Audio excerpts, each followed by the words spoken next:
Hi hello నమస్తే welcome to LP news. నేను తరి రాజశేఖర్. మెట్పల్లి బస్టాండ్లో మహిళా బ్యాగ్ చోరీ, ₹60,000 నగదు అపహరణ. జగిత్యాల జిల్లా మెట్పల్లి బస్టాండ్లో పట్టపగలే దొంగతనం జరిగింది. మెండోరా గ్రామానికి చెందిన కొమిరె రాజమణి అనే మహిళ తన కుమార్తెతో కలిసి ఇబ్రహీంపట్నం వెళ్లేందుకు మెట్పల్లి బస్టాండ్కు వచ్చింది. బస్టాండ్లో ఉండగా గుర్తు తెలియని వ్యక్తులు ఆమె బ్యాగ్ను అపహరించారు. బాధితురాలి కథనం ప్రకారం ఆమె తన అప్పు తీర్చడానికి బ్యాంకు నుండి ₹55,000 డ్రా చేసుకుని కుమార్తెతో కలిసి మెట్పల్లికి వచ్చింది. బస్టాండ్లో కుమార్తెకు జ్యూస్ కొనిస్తుండగా ఇద్దరు వ్యక్తులు, ఒక పురుషుడు మరియు ఒక మహిళ తన వద్దకు వచ్చి ఫోన్ మాట్లాడాలని అడిగారు. ఫోన్ ఇస్తున్న క్రమంలో ఆమె బ్యాగ్ను చాకచక్యంగా దొంగిలించాలని ఆరోపించింది. బ్యాగ్లో ₹60,000 నగదుతో పాటు 2 బ్యాంక్ పాస్బుక్లు ఉన్నాయని బాధితురాలు కన్నీటి పర్యంతమైంది. దీనిపై బాధితురాలు స్థానిక పోలీస్ స్టేషన్లో ఫిర్యాదు చేశారు. పోలీసులు కేసు నమోదు చేసుకుని దర్యాప్తు చేస్తున్నారు. సీసీటీవీ ఫుటేజ్ ఆధారంగా దొంగలను పట్టుకుంటామని పోలీసులు హామీ ఇచ్చారని తెలిపారు. మాది మెండోరా. నా పేరు కొమిరె రాజమణి. నిన్న 12:30కు బ్యాంకులో 55,000 తీసుకొచ్చుకున్నాం. ఏ బ్యాంక్ అమ్మా? మెండోరా బ్యాంకు. మెండోరా బ్యాంకు ఎక్కడ తీసుకొచ్చుకున్నారు? ఇక్కడ ఇబ్రహీంపట్నం వస్తున్నాం. అప్పు కట్టనికి రాగా పెరికిట్ల బస్ ఎక్కినాము. మెట్పల్లి బస్ స్టాండ్లో దిగిన తర్వాత జ్యూస్ కొనుక్కున్న తర్వాత మా పాపకు జ్యూస్ కొనిచ్చిన తర్వాత కవర్ తీసి పైసలు ఇవ్వంగా ఓళ్ళు ఫాలో అయినరు.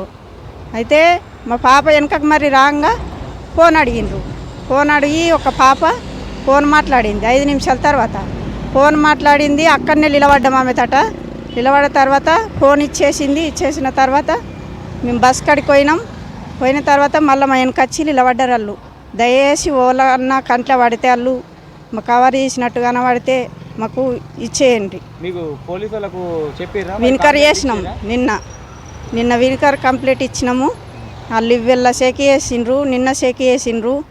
సాయంత్రం వరకల్లా మళ్ళీ షేకి చేస్తా అంటున్నారు. చెప్తున్నారంటే వాళ్ళని దొరకబట్టుకొస్తాము, అన్నీ అనుకున్నాక చెప్తామమ్మా, ఎటు పోవు ఇప్పిస్తాము డబ్బులు నీకు అని అంటున్నారు. 60,000 2 బ్యాంక్ ఖాతాలు, బుక్కులు. పాప నువ్వు చెప్పు. అంతే సార్, మేము మెండోరా నుండి ఇబ్రహీంపట్నంకి వస్తున్నాం. వచ్చేటప్పుడు పెరికిట్లో దిగి పెరికిట్ నుండి మెట్పల్లి బస్ స్టాండ్లో దిగినాం సార్. దిగిన తర్వాత రెస్టారెంట్కి పోయి బిర్యానీ తినేసి మళ్ళీ బస్ స్టాండ్లోకి వచ్చినాం సార్. బస్ స్టాండ్లోకి వచ్చిన తర్వాత బాదం మిల్క్ తాగుతా అని ఇటు తోలుకు వచ్చేసి బాదం మిల్క్ కొనుక్కున్నాం సార్. వెనక క్యూషర్ కంటే ఒక అన్న ఒక అక్క వచ్చిర్రు సార్ నా దగ్గరికి. చెల్లె ఒకసారి ఫోన్ ఇవ్వండి అని అన్నారు సార్.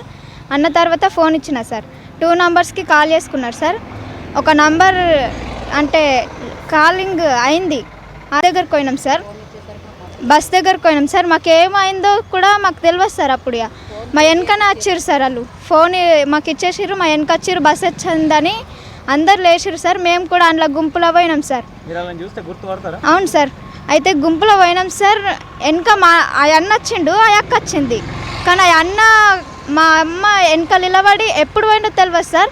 ఆ అక్క ఇటు సైడ్ నుంచి వెళ్ళిపోయింది సార్. ఆ అన్న వేరే అయిండు, ఆ అక్క వేరే అయిన తర్వాత. అవును సార్, వాళ్ళే సార్. ఎక్కడ ఇట్లా మేము వాళ్ళనే చూసినాం సార్. ఫోన్ అడిగిర్రు, నంబర్స్ కాల్ చేసుకున్నారు. మేము ప్రొద్దున కాల్ కూడా చేసినాం సార్.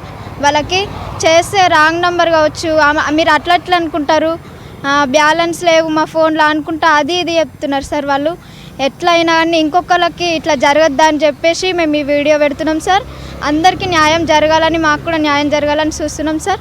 Thank you sir.